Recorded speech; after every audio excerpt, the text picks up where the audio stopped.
Everyone, কেমন আছো তোমরা? আশা করছি তোমরা সবাই অনেক ভালো আছো। আমি অনেক ভালো আছি। তোমরা দেখতে পাচ্ছ আমি এত সুন্দর সেরেছি, কারণ যাবে হচ্ছে একটা বান্ধবীর বিয়ে। আমাকে কেমন লাগছে অবশ্যই কমেন্ট করে জানাও। চলো বান্ধবীর বিয়েতে গিয়ে দেখা।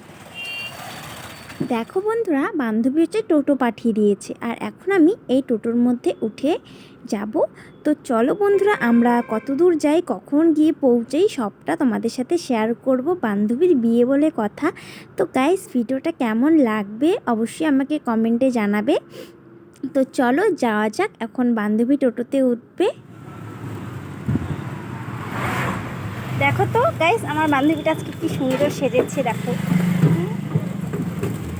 চলো গাইস, আমরা এখন চলছি বিয়েতে যাওয়া। পুরো ব্লগটা শেষ পর্যন্ত দেখো। যেতে যেতে কিন্তু অনেকটা রাস্তা আমরা পার হয়ে গেছি, আরও অনেকটা রাস্তায় যেতে হবে। তো চলো বন্ধুরা, আমরা যাই। তোমরা হচ্ছে আমার পুরো ব্লগটা কন্টিনিউ দেখতে থাকো, তাহলেই বুঝবে আমরা কোথায় যাচ্ছি আর কত দূর যাচ্ছি। তো দেখো বন্ধুরা, আমরা কিন্তু তারপরে গাড়িতে উঠেছি। গাড়িতে উঠে কিন্তু আমরা যাচ্ছি। তারপরে বান্ধবীর একটা দাদা এসে আমাদেরকে ড্রপ করছে। তো এদিকে অনেকটা ভিতরে যেতে লাগে। দেখো তো, আমরা একদম চা পাতা বাগান, পুরোই চা পাতা বাগান। কত ভালো লাগছে জায়গাটা, দেখছো তোমরা? এই চা পাতা বাগানে কিন্তু আসতেও যেমন ভালো লাগে, মনটাও শান্তি হয়ে যায়। আর এটা কিন্তু বিএসএফ ক্যাম্প, দেখলে তো গাইস। ভিডিওটা দেখো, দেখলেই বুঝতে পারবে আমরা কত দূর কোথায় যাচ্ছি। তো অনেকটা রাস্তা পেরিয়ে এসেছি যখন, দেখো আমাদের চুলের কি অবস্থা হয়েছে। আমি আমার বান্ধবীকে বলছি, আজকে মেকআপ যা করেছি, তো চুল তো একদম শেষ। তারপরে দেখো, এদিকে কিন্তু আমরা আজকে বিয়েবাড়িতে যাচ্ছি বান্ধবীর।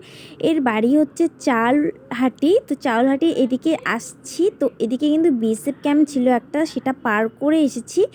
তো এই যে দাদাটা ছিল, ওদেরই একটা চেনা জানা জায়গা ছিল। তো দাদাটা দাঁড়িয়ে একটু জাস্ট কথা বলতেছিল। তারপরে দেখো, এদিকে কিন্তু বর্ডারটা কিন্তু কত কাছে, আর আমার তো এখানে দাঁড়িয়ে ছবি তুলতে ইচ্ছা করছে। আর পাশেই কিন্তু একটা বিএসএফ পুলিশ আর কি দাঁড়িয়েছিল।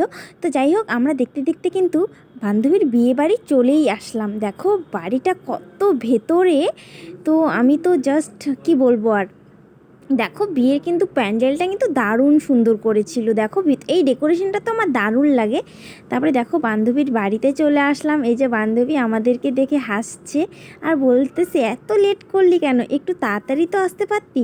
তারপরে দেখো আমরা ঘরে ঢুকলাম, বান্ধবীর বেডরুমে। তো বান্ধবী আমাদের সাথে অনেকক্ষণ সময় কাটালো বসে। তো আমাদেরকে খেতেও দিল, চা মিষ্টি জল কিছু খেতে দিল। তারপরে আছি অনেকক্ষণ ধরেই বসে বসে ছিলাম আর কি, ঘরের মধ্যেই অনেক গল্প টল্প করলাম। কাকু কাকিমা আসলো, গল্প করলাম। তারপরে দেখো, তো বান্ধবী এখন তো সাজতে গেল, মানে রেডি হতে গেল। তো এখন আমরা একটু ঘুরবো।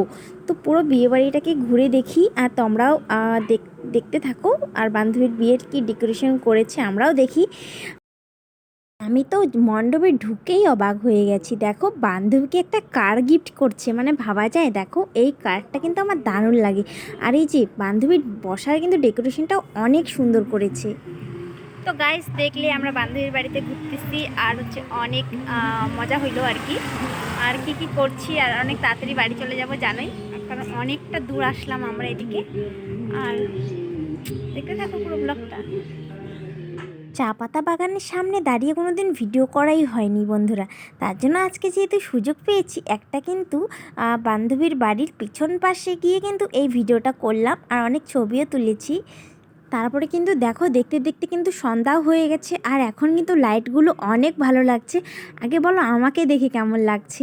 এই লাইটের সামনে ভিডিও করলাম, তারপরে এখানে এসে তো অনেকক্ষণ ধরেই বসে আছি, আর বোরিংও হচ্ছি। তো কী করব, যাই হোক বন্ধুরা, বসে থাকতে হবে, কারণ বান্ধবী যেহেতু বিয়ে, বান্ধবী তো এখন রেডি হচ্ছে। এটা কি হয়, কি তোমার বাড়ি কোথায়? এখানে?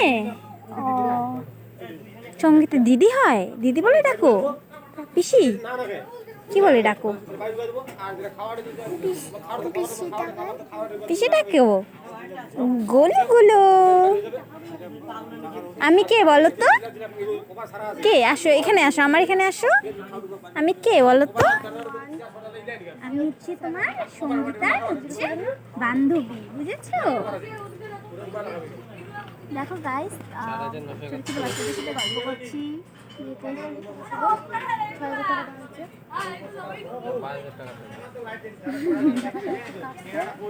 তারপরে দেখো বান্ধবীকে দেখতে আসলাম যে ওর এখনও রেডি হওয়া কমপ্লিট হলো কি না। তাই দেখছি যে এখনও রেডি হওয়া কমপ্লিট হয়নি। ওর এখন মেকআপটা চলছে, শাড়ি পরা হয়ে গেছে, আবার চুল বাকি আছে। তো ওর আবার অনেকটা সময় লাগবে। আমরা বলছি যে আমরা চলে যাই, কারণ আমরা এতটা রাস্তা বাড়ি আসব সেটা আমাদের মাথায় অনেক টেনশন ছিল। তো ও বলছিল দাঁড়া, যাবি যেহেতু খাওয়া দাওয়া করেই যাবি। আর ওভাবে আমাদেরকে কেউই যেতে দিচ্ছে না। তো আমাদের একটা আঙ্কেল বলছিল আমাদের ড্রপ করে দেবে, তার জন্য আমরা নিশ্চিন্তায় এখন আছি বর্তমানে। তো চলো দেখা যাক কী কী হয়। দেখো এখানে কিন্তু ফুচকা করেছে। দেখো আমার তো ফুচকা দেখেই যা লোভ আসলো যে কখন খাওয়াবে। আমি গিয়ে কাকুটাকে বললাম যে কাকু আমাদেরকে ফুচকা কখন খাওয়াবে। তো কাকুটা বললো যে একটু পরে, কারণ এগুলো সব রেডি করছিল এতক্ষণে। তো এখন আমি একটা কফি খাবো দেখো। আর কফিও আমার খেতে অনেক ভালো লাগে। তো বিয়েবাড়ি আসছি বলে কথা, কফি না খেলে হয় বন্ধুরা। তো চলো আমি এখন কফি খাই। আর কফিটা কিন্তু জাস্ট বানালো আর অনেকটা কাছে। বান্ধবী এখনও রেডি হওয়া কমপ্লিট হয়নি, কখন হবে রেডি। তারপরে দেখো চলে আসলাম খাওয়ার প্যান্ডেলে। তো এখন হচ্ছে খাবো, বাবা গো এতক্ষণ পরে খাবো, আবার কখন বাড়ি যাব এই নিয়ে কিন্তু অনেক টেনশনে আছি। আমরা দেখো খেতে বসে গেছি, এখন খাওয়া দাওয়া করবো।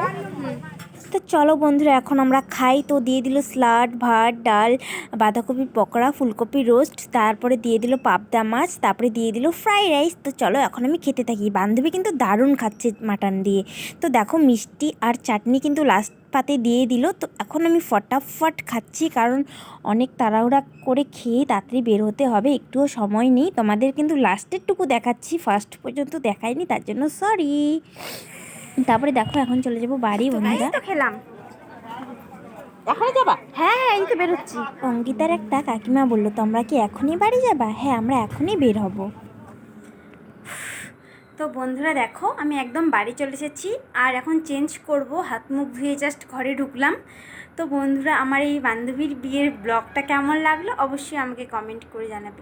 ভালো লাগলে like, comment, share and subscribe করে রাখবে, অবশ্যই চ্যানেলকে ফলো করে রাখবে ভালো লাগলে। তো বাই বাই। তো নেক্সট ব্লগে খুব তাড়াতাড়ি দেখা হচ্ছে, ততক্ষণে তোমরা ভালো থাকবে, সুস্থ থাকবে। তো আজকের মতো টাটা।